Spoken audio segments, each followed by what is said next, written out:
an update from Grapes and Greens. Delighted that we're in Series 2, and the feedback that we've had from Series 1 has been very constructive. One of the areas that people would like to know more about is wine. And as much as I have a knowledge of wine, I wouldn't say I'm certainly an expert. And potentially we overlooked some of the wine content in our first 14 episodes. So I'm absolutely delighted that as of today, we have a new member of the Grapes and Greens team, and that is Luke Reeve.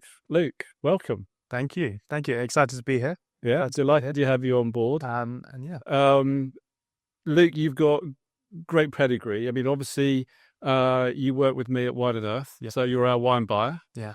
But tell us a little bit about how you got into wine and how it all started for you. I mean, for me, it started as a young child, really, with my parents sort of giving me a little glass every now and again. Was it similar to you? Very similar. Yeah. So my sort of wine journey starts really with my dad, when not necessarily a young age, but old enough that you could have a glass or two.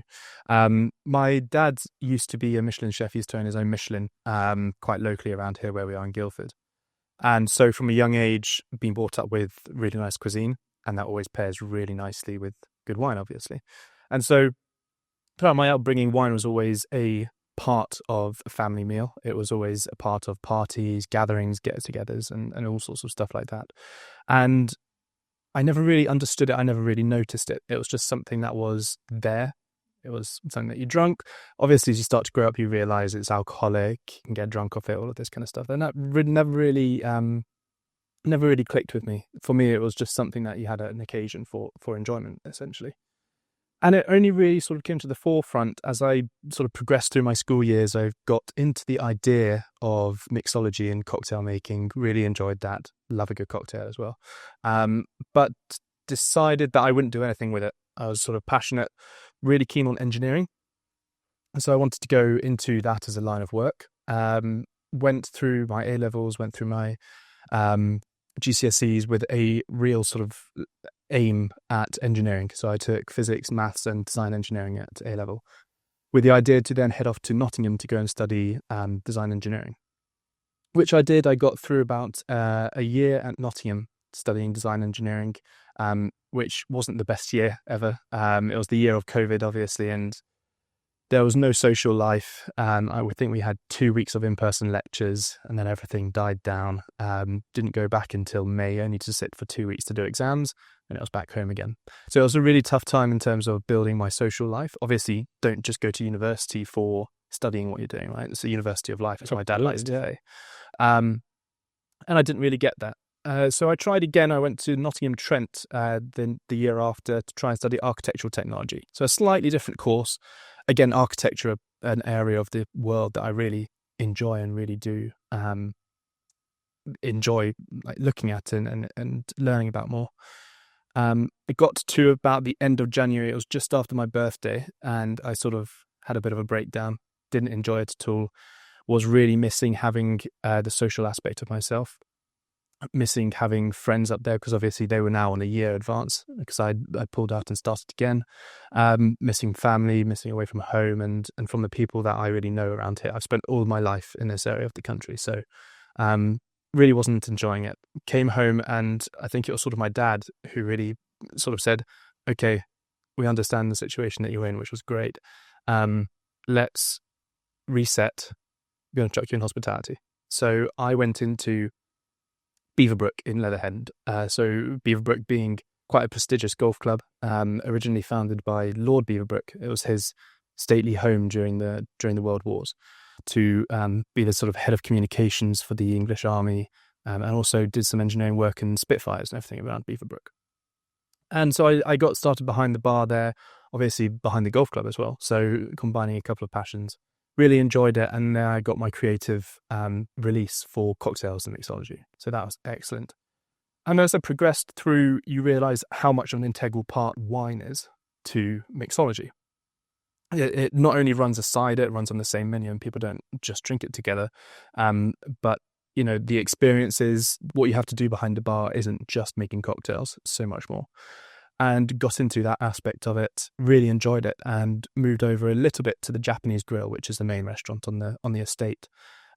Went under a guy called Giovanni, who was the head sommelier or director of wine at Beaverbrook, and worked under him for about half a year. And he was director of the wine program for Annabelle's in London for 20 years. So he knows his stuff. Knows his stuff, yeah. Knows his stuff. Yeah. So that was unbelievably insightful, really, really good entry into the market. And then I wanted to take it a step further. So I joined Sorrel in Dorking. Sorrel's a Michelin star owned by a guy called Steve Drake, who actually I have weirdly close connections throughout my life to him. So where I used to live, just around Ripley, he had Drake's, which was at Ripley. And then before that, it was Drake on the Pond. And so I've sort of followed his culinary journey and been able to eat at his restaurants throughout the space that he's occupied over the years of him being a Michelin chef. Enjoyed that, went into assistant somm under a lady called Francesca. And then eventually in this summer, unfortunately, Francesca left. And so I was sort of left all on my own with a year and a half of somming experience to do head somm for an entire summer. And that was Wednesday, Thursday, Friday, Saturday, evenings, some lunch services, flat out. All of the wine is on you for 30 covers every single night, full and packed. No pressure, though. No pressure. No pressure to deliver. How many wines on the list? We had, at that time, it was about 150, 160 wines on the wine list. It was a quite comprehensive range. We worked with quite a few different distributors in the area. Coincidentally worked with Wine and Something. It then became Wine and Earth. Yeah. And yeah, it was an unbelievable time, a tough time, but it teaches you. You're quite young to be a sommelier. My eye, yeah, it's a bit like you were saying, Giovanni. He's been there for 20 years. He's got that sort of gravitas, and you're almost a little bit scared of him when he comes over, and you're like, oh my God, especially if it's, who you're with, or it's a first date or whatever, what you're trying to impress. And if this Bible comes out, a lot of times, and you're like going, oh my God, this guy's going to ask me what I want, Oh yeah, no, it was, when you get put in front of someone like Giovanni, you're very much, oh God, what's going on here? And you get given a wine list. I mean, the wine list at Beaverbrook surpassed Sorrel by about 3 times. It was an unbelievable wine list at Beaverbrook. But then you had the cash to be able to put on a show like that, and also the clientele as well. But yeah, we had about 150 wines on. How long did it take you, do you think, to really understand those 150 wines and be confident in delivering those? To be honest, I left Beaverbrook not understanding all of them, purely because each and every wine at that level is so unique, so diverse from its other people who are on the list. And there's so many different styles to cater for so many different people. So whilst I could talk about the region, the origin, the country, the grape, potentially the soils and the compounds and the climate around the wine, the little nuanced details about the stories, the what they did to the grape variety or varietal in the vineyard to yield that specific characteristic in the wine, didn't necessarily get down to those sort of deep facts about the wine. But I had a good understanding and a good knowledge of the encompassing journey around the wine list, and therefore it gave me a good understanding to go to somebody who was potentially struggling with their wine choices or wanted a little bit of guidance and help them out with that. It's a big part of, I think, a sommelier's role within hospitality, within fine hospitality like Beaverbrook or Sorrel, but also in just general hospitality. And you don't even have to be a sommelier, just have a passion for wine, is understanding the wine to a level where you're able to talk about it confidently, speak about it confidently, without being too intimidating, too patronizing, but also to provide education and guidance for the person who is sat. You've got 2 things, haven't you? You've got an amazing chef. Yep. If you're a Michelin star, so you've got to make sure you can pair it properly with the food that's on offer. You've also got to think of, from a budgetary perspective, I've got to sell it. Yeah. I've got to sell some wine. Hopefully, I'm sort of looking at the medium to the high end, so I get the profit out of it. Absolutely. And I've got to kind of sell it to customers and who may or may not have quite a lot of knowledge. I mean, certainly when I was at Loch Lomond, I remember a number of members had vineyards of their own. So suddenly they would invite you for dinner and then they'd hand you the wine list to kind of give you that, okay, over to you, Neil. What are you going to choose? And I know a lot of American golf clubs, part of that introduction of seeing if the GM fits is having dinner with their wives with the board, and kind of the wine list will be passed over. Yeah. And having that sort of confidence to be able to choose a wine Yeah. with your potential members and clients. Yeah, completely.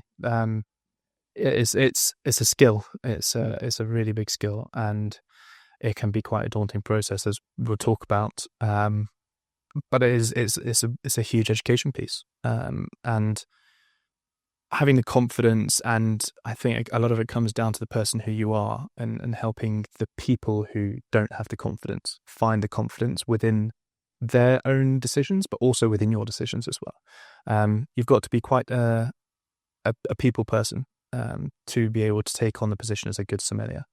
You've got to know how to read when they're really quite unsure, when they're maybe being a little bit more adventurous, trying to search for some new inspiration. And then also, and we can talk about it, is coming on to the whole pairings and wine flights and all of that kind of stuff, and where do you go from there? And obviously you've talked about the pricing structure, the qualities, the characteristics. Do you compare? Do you contrast? Do you complement? There's so many different nuances, and so it's really quite a tough gig. But just approaching it with confidence and passion. How would you recommend? So obviously, a lot of our listeners are golfers, Yeah, and they like their wine. They yeah. may not know a lot about wine, but if they have, they probably go to very nice restaurants. Yes, that have a sommelier. How would you advise them to deal with a sommelier? How do you get the best out of a that's a sommelier? great question. How do you get the best out of a sommelier? I would always start by when I approached people as a som and wanted to find out a little bit more about their preferences and what they would like to get out of the wine program that evening or that afternoon or morning. It's always for me about understanding their background in wine first. So I'd ask them, so it could be as simple as, what do you enjoy drinking on a weekend? Or if you had to pick a red wine, what would be the grape variety that you'd go to? Just something so you've got a small ticket to go off and then to develop the idea. And some people, you'll find that you have that small ticket, that small idea, and you can really push it to its absolute boundaries. I mean, I've given some people some really shocking surprises when I pulled out a wine that they had no idea was going to come out of the cellar, because they asked for a light red wine and I've given them like a really complex and deep white wine, for example. And so you do get that kind of clientele, but for people who are potentially being a little bit more preference based, they like drinking what they drink and they don't want to drink anything else, which is absolutely fine.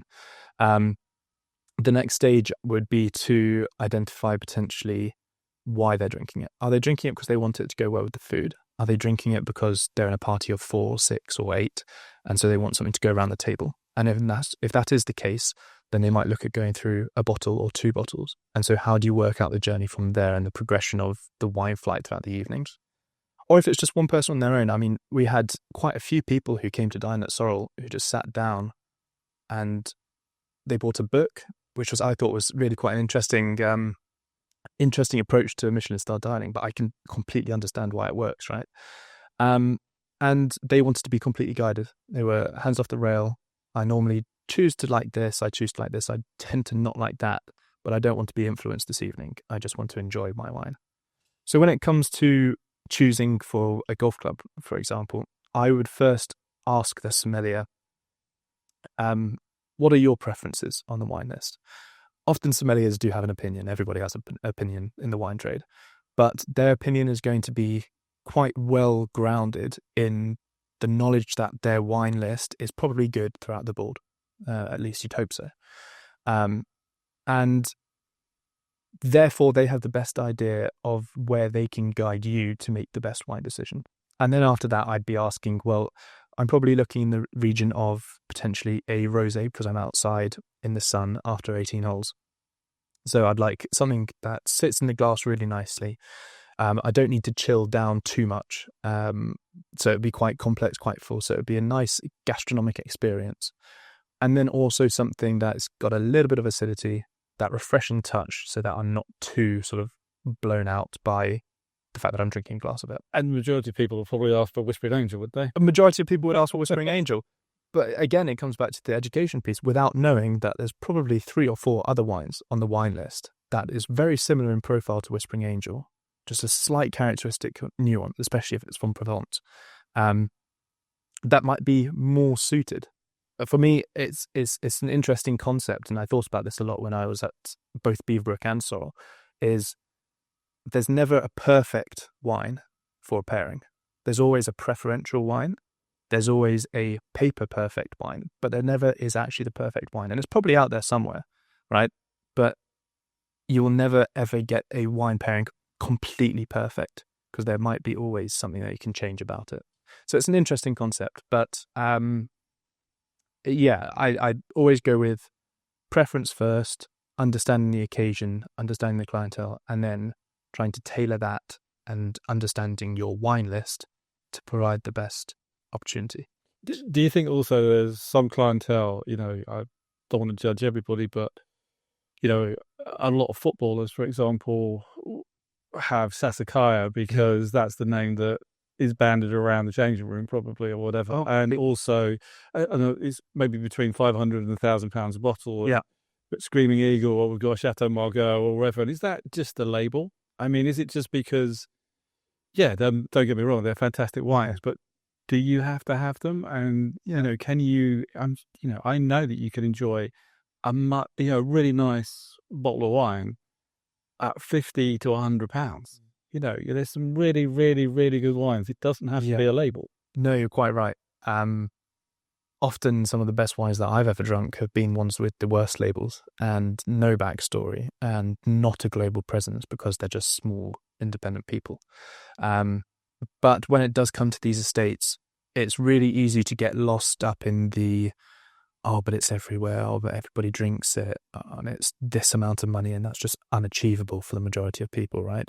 If we're talking about stuff like Dom Perignon, Sassicaia, or even going up the echelon, so Opus 1 or something like that. Opus 1, Petrus, Domaine de la Romanée Conti, all of these different ones, we could sit here for days and argue, it's too highly priced, it has to be the same grapes, it has to be the same quality of wine, and wine can't seriously age that well and be that good to earn the price tag of sometimes £25,000, for example. Yeah.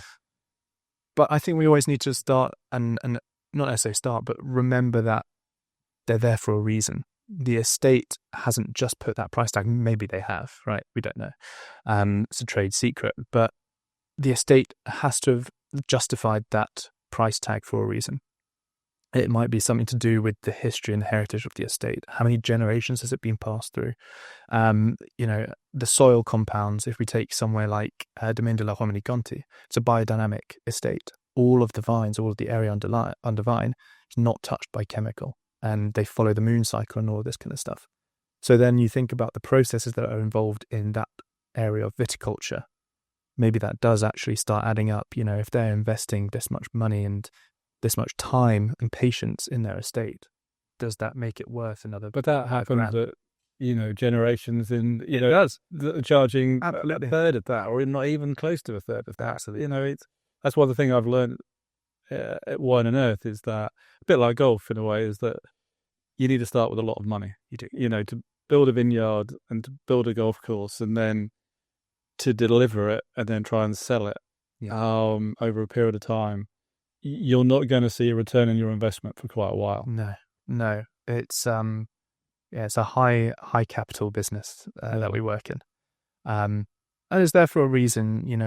It's the same with not necessarily the spirits industry, but same with anything. We associate wine as a lifestyle product most of the time, and if we take other lifestyle products like nice watches, nice cars, suits, all of this kind of stuff, and jewelry, it's always a high capital because you've got to have that foundation. And especially in wine, you've got some estates that we're sitting in the warehouse, but we've got some estates over here that are represented by Wine and Earth that on inception sat on their vines for 5 to 10 years, didn't do anything with it. And that's a huge upfront investment, not necessarily because of the cost and the time, but the patience. You're not making any money for 10 years. And so Terramosa, who we'll talk about in a bit, set up their estate, waited 5 years, and that's 5 years. The bank's like knocking on the door. Excuse me, it's been some time now. Yeah. You're going to start making money Yeah.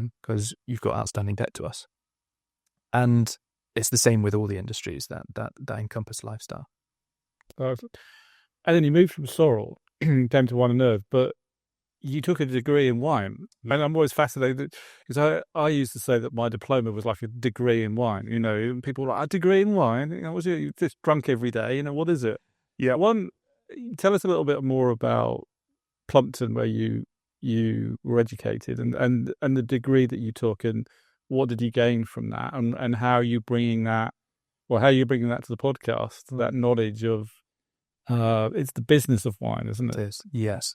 So it was a part of my reason from moving out of Sorrel and into Wine and Earth. I was really interested in Wine and Earth because a peer of mine already worked here, who I'd been studying with at Plumpton, and I started my degree at Plumpton about 3 months before leaving Sorrel. And so it's a degree run by Plumpton College, who's the leading wine educator in the UK. And that encompasses not just wine itself, the viticulture, the enology, the growing, the making and all of that, but also the business aspect. They also host short courses for people who are interested in becoming winemakers that are like 14 weeks long, and a couple of various other bits in and out here. But the core of it, Plumpton College is a wine educator, and it partnered with the University of Greenwich to produce 2 programs. One is a viticulture and enology degree, and the second, which is a really new program, is a Bachelor of Arts in International Wine Business. And so I was looking at this and wanting to further my education within wine. When I got to the mid part of Sorrel, I was really enjoying wine. I thought, this is where I'd like to go into it in the future. And I got recommended to have a look at Plumpton. Went down there, tasted some wine. So they have their own estate down there, which is really cool. And got talking to some of the lecturers and some of the students who were there. And it sounded unbelievable. It sounded right up my street. I mean, what's better than drinking wine for a degree, right?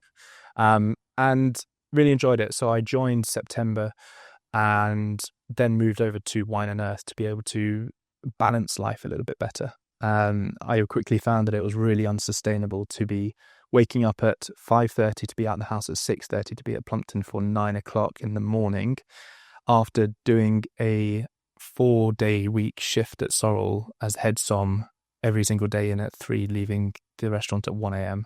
And just being run off your feet. So I moved over to Wine and Earth, which is a sustainable wine merchant based here in Guildford, who really focus on giving small independent winemakers who do have a commitment to what we call in the wine industry sustainability, a chance to express themselves within the UK market. So we work with about 90 different producers, supplying about 315 different wines from 52 regions and 14 countries.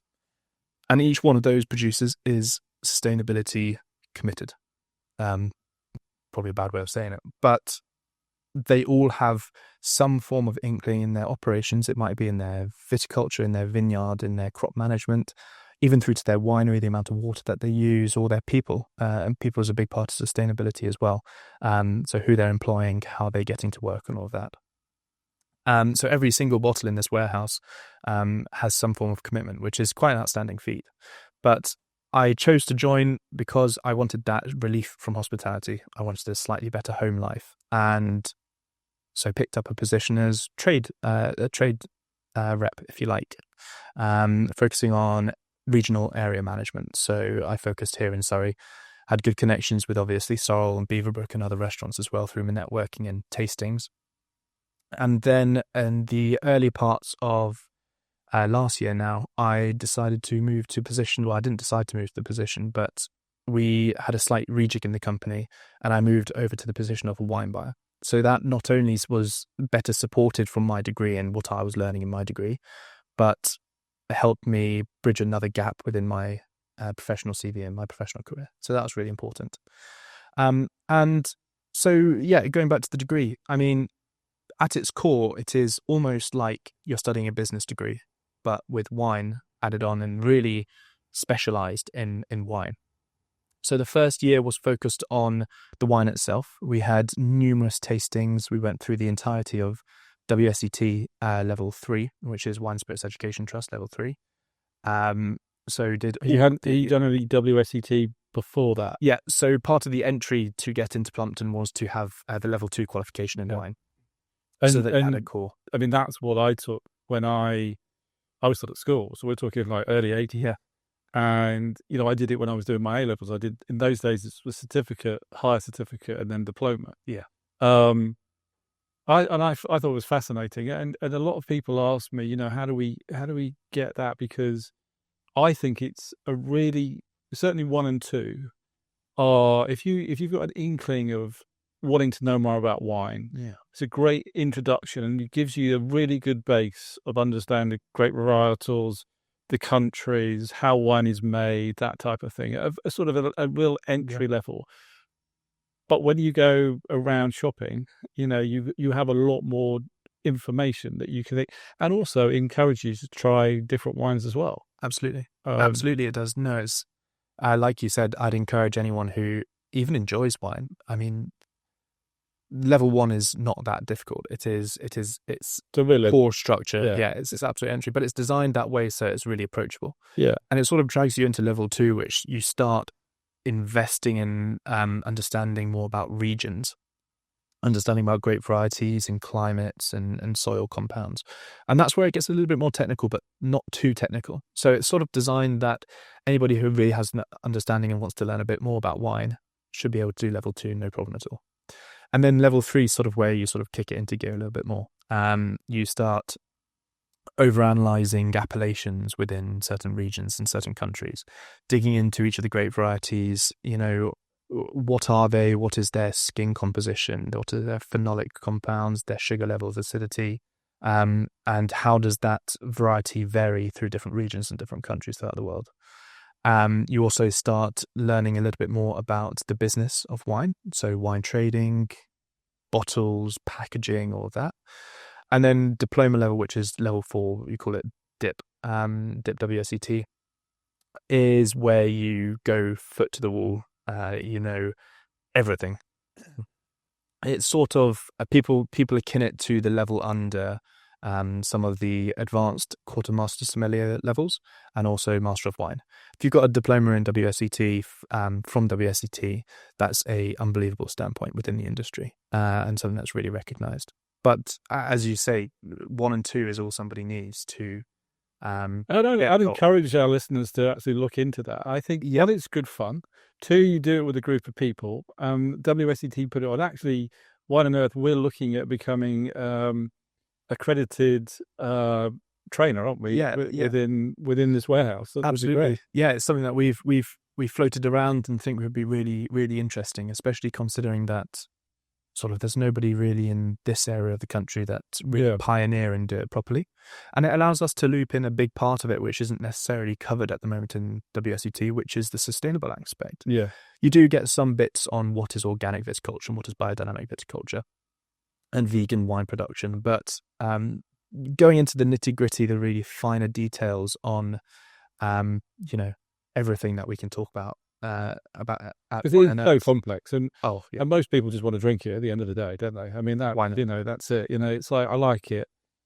I'm gonna enjoy it with a meal. I'm gonna enjoy it with friends, and I'm probably gonna have too much of it. Yeah, completely. No, I'd encourage anybody who enjoys wine to get involved in it. And it also goes back to the education piece. You will take it, and you'll go to the restaurant the next time, and you'll find yourself being a little bit more looking at the list a lot longer, won't you? Yeah, definitely. Kind of having a look at, from there. Ooh, exactly. Yeah, that'd be interesting. Maybe we'll try that. Yeah, and it's like the wine industry and understanding wine as a person who enjoys it. It's all like a bit of a game of chess or a big puzzle. You start when you get a little bit of education, you start putting another piece in. And soon enough, you will have enough pieces where when you're at a jigsaw and at that final stages, you can kind of pick a piece up and you just automatically know where it goes. That's like the wine trade. You have that really core foundational understanding of what makes a wine and what you enjoy and where it comes from. And all of a sudden you can piece together the rest of it. And it's really interesting. And then you sort of feel encouraged to go on that next Yeah. journey and And experiment. obviously, a lot of our listeners as well will have the opportunity to travel and play golf. And usually, where there's a golf course, there's probably a vineyard, and it kind of works. And that's really where Grapes and Greens came on board, and where we're looking at really showing the connection, not only through the claret jug and where the history is, but actually day-to-day level of showing people through the YouTube channel and listening on the podcast to real life opportunities. Yeah. And encouraging people to maybe just go and get educated a little bit to have more fun. Yeah, it's like when you were talking about Gusbourne, ironically with Jonathan, you mentioned that for most people, playing a golf and drinking a wine is an experience. It's not the product. You don't go there to play the course. You play there for the experience, or you drink it for the experience, right? Yeah. And that's always what I have thought wine is. It is obviously, wine is a actual tangible asset, but it's an experience at the end of the day. My best wine memories aren't necessarily of what the wine actually tasted like, but it's of where I was, who I was sat down with, and why we were drinking it.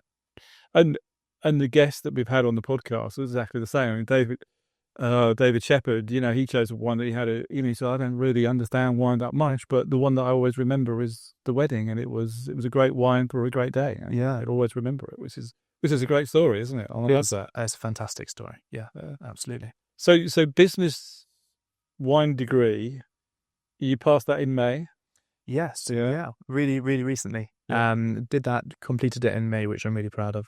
And the next step was to join full time. So I've been working for Wine and Earth part time, 3 or 4 days a week to be able to support the business. Almost like a full time role. I was really committed and worked unbelievably hard for 3 years.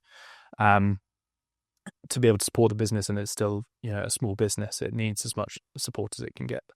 So really enjoyed that. Worked really hard at that, and graduated and now in a full time position as wine buyer. So responsible for the importing, the sourcing, the stocking, and general and overall tastings and portfolio development of the wine list here at Wine and Earth. And got to know, obviously, the producers. Yeah. We're going to have a number of producers coming over in the next, couple of weeks, really. And we're lucky enough to be on off to Champagne as well. Absolutely. It's a busy time of the year for us, which is really exciting. But yes, we've got one of our Tuscan producers heading over in a week and a bit, followed by one of our Bordeaux producers as well, who's coming over as well. And then we're heading off to Champagne, indeed. Yeah, that's going to be really exciting. You've never been to Champagne. Well, I've never been to Champagne, no. So we're going to unravel a little bit of the story there as well, which it'll be fantastic. And it'll be a really good time, hopefully. Yeah, phrase on phrase. I've heard so much about it, about the summer house, the chateau, the vineyards. We're going to be taking Sue Hutchison, who heads up King's Barnes catering department, and Sue and I work together at St Andrews. So she's a character, and this year she took on wine rather than dealing with more whiskey or beer based, and she's absolutely smashed it. And funny enough, a lot of people, because she's very persuasive, have taken a glass of champagne. It's pretty cool. Excellent. Good. Yeah, no, we'll have a great time. And yeah, it's about connecting people and experiences at places where you've got that connection. And somewhere like Champagne, you've got golf courses all around the place. And moving on forward, venturing to places like Rioja or southern Italy and even the States. I mean, God, there's so many golf courses over in the States, and a real interesting talking point in wine now as well. So, well, one of our good connections is Golf Kitchen and Diana DeLucia, and we've mentioned her on the podcast a few times. But that was one of the things that country clubs now, food and beverage since the pandemic is a major thing, and her magazine just gets bigger and bigger, and she's looking at films and all sorts of things to and Netflix series and all sorts of things, because golfers see that as part of their lifestyle. And also, if you're at a club and you have a a great chef, you now need to have good wine as well. And we're seeing that as I'm going around the country talking to GMs and house managers who are and owners as well, who are responsible for buying wine, saying actually we need to improve our wine because our food is good, and that's it. That is literally a demand now from our members. They're used to going out. Why can't we have it in the golf club? Because we spend a lot of time here. Yeah, And Sunday lunch is a big one. You said this already on podcasts, but you just keep thinking about that. That's right. It's the time you have family or friends for a longer period of time in the golf club.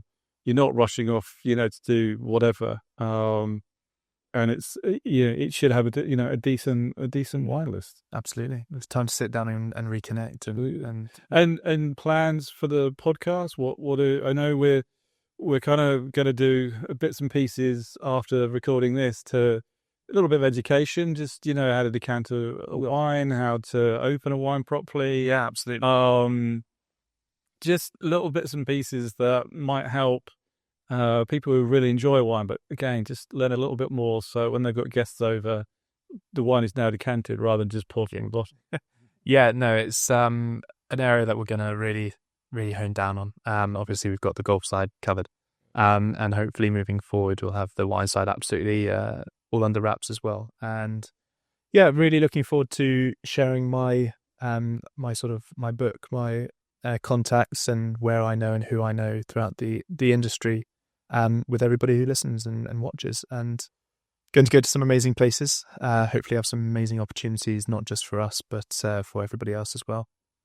And take it from there and see where the road takes us.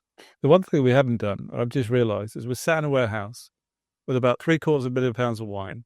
We've got the amazing range of Gusbourne behind us. Yeah, I don't actually have. Normally, we don't have any glass of wine, but we'll rectify that by doing a few bits and pieces after this. But for this particular update, I think welcome to the team. Thank you. I know you're going to be doing a lot of work on the website and also the graphics as well. Yeah. So when people see what we're doing outside of just the podcast, but the socials, and we've got a few other things coming down the pipe as well, which we're very excited about.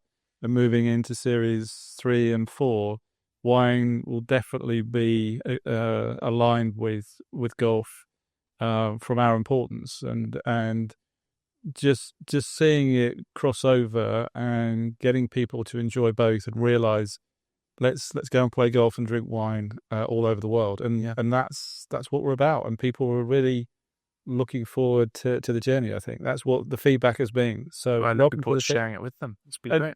And getting getting to understand a little bit more about our proud partner, our wine partner, which is Gusbourne, and there's some beautiful wines there, and I'm looking forward to. I've tried some of them. I had the Chardonnay when we had lunch down at Gusbourne, which was really, really good. This is the one. This is their real number one, which is kind of their Dom Perignon. Yeah, their new release. It's an unbelievable estate. I was first hooked onto Gusbourne at Plumpton when I was studying. We sort of did a big section on the UK wine market, being this evolving giant that is currently sort of topping the charts of the news of wine at the moment. That might be because we're just in the UK, but a lot of people I know has been resonating throughout the industry. And Gusbourne has always been up there as sort of what we like to call the pioneering six groups or group of 6 estates who really are putting their foot down and saying, look, this is English sparkling wine. This is what we want to do. And this is the style that we're doing it in. They're actually starting to coin their own characteristics, their own process, their own flavor profile, if you like. All the states around the world have their specific flavor profiles. And these guys are pioneering the industry and what they're doing, how they're looking, and sort of setting an example for the rest of the English wine market as well. And we're going to be trying all of these throughout the series of the podcast, which is great. Yeah, it'll be exciting to crack a couple open with some great people and enjoy it and speak more about it. I feel about it. Amazing. Luke, thank you very much indeed. Thank you very much, Neil. Cheers.